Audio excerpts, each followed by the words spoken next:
Hello. Nice to see you again. So, nakakaroon sa kanini, Cabana Mountain Resort. Diri makita sa Lureg, Bukidnon. Boundary na sa Davao. So, katong mga gusto mo ni dinhi, makastopover mo for a day tour. That will cost you 399 pesos. 200 will go for your entrance fee and 199 for your consumable meal or kung gusto ka mag-lunch, mag-breakfast, mag-dinner. So whichever ang imo idea is pwede minus. Hindi ka na have snacks or full meal. Depende sa imo ang gusto. By the way, is ang name sa place is Cabana Haven Resort, Dilide Mountain Resort. So currently we're having lunch. So mo ganin siya ang food nga makita nimo din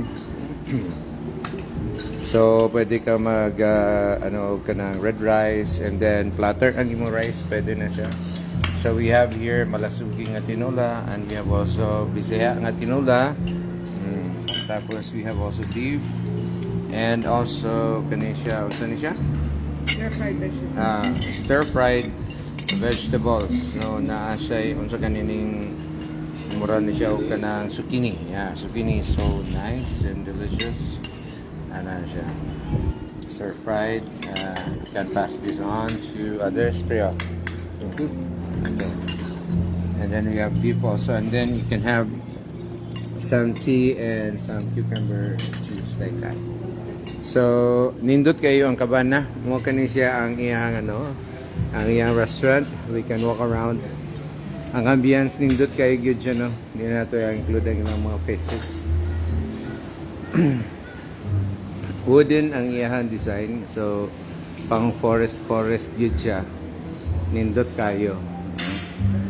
And you have a 360-degree view of the place. You can bring your family here, or gusto ka nga naamoy ka ng event activity, so dining area i-serve nila ang food depending on sa kadaghan ang inyong mga guests nga na.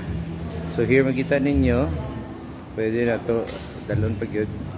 Pwede mag-posing din picture mo, and then muna siya ang dining area nila sa ilang restaurant. So it's a reception place na itong receptionist, and it's the counter where we order our food. So mga na yung menu, and then for some snacks available sa ilaha is there are some cakes na ay kanang suman nila, and some drinks, may juice, may soda, and of course pagawas na din sa ilang balkonahe. This is the view that you will enjoy. You get a glimpse 360 degrees right here on this viewpoint. Dito sa ubos is na ilahang dome nga mga for glamping. That would cost you around 13,000 to 15,000, and then there's a gazebo right there, gazebo, and yeah, you can walk around. You can rent an ATV. So many ang restaurant here from the outside, makita ninyo.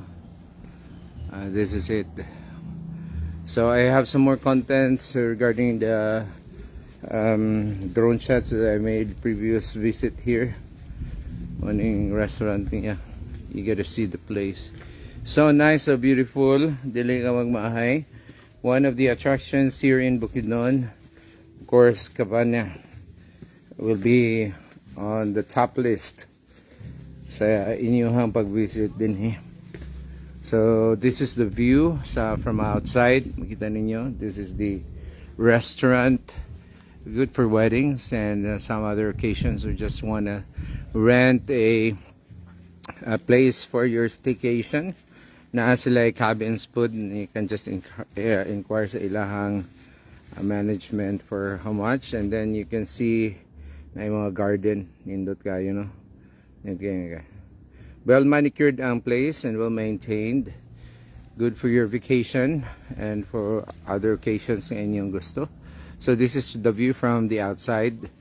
Makita ninyo. If you like my content, please do give it a like or give it a follow or share or subscribe. Okay, so niya ang front niya po din if we just walk around. By the way, that building right there, kana siya is that is the reception.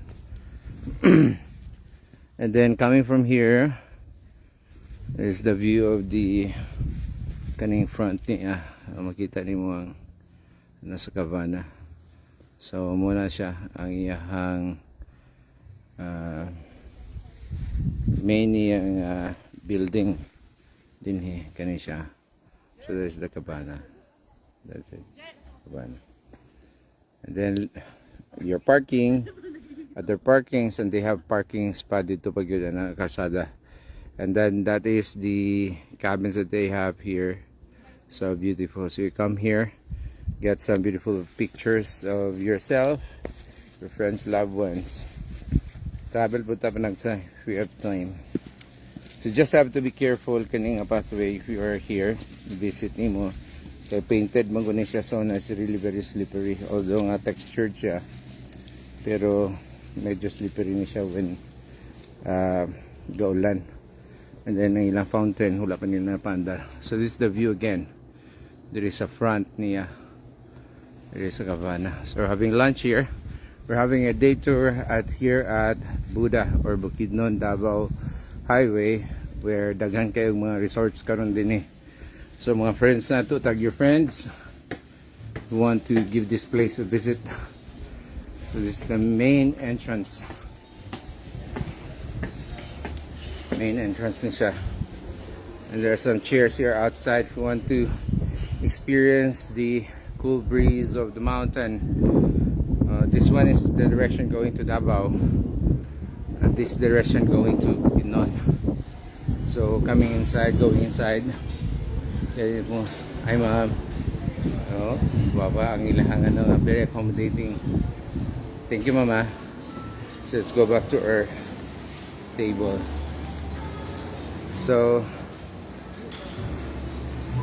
this is our short tour of Cabana Haven Resort. So if you like our content, please give us a like, comment.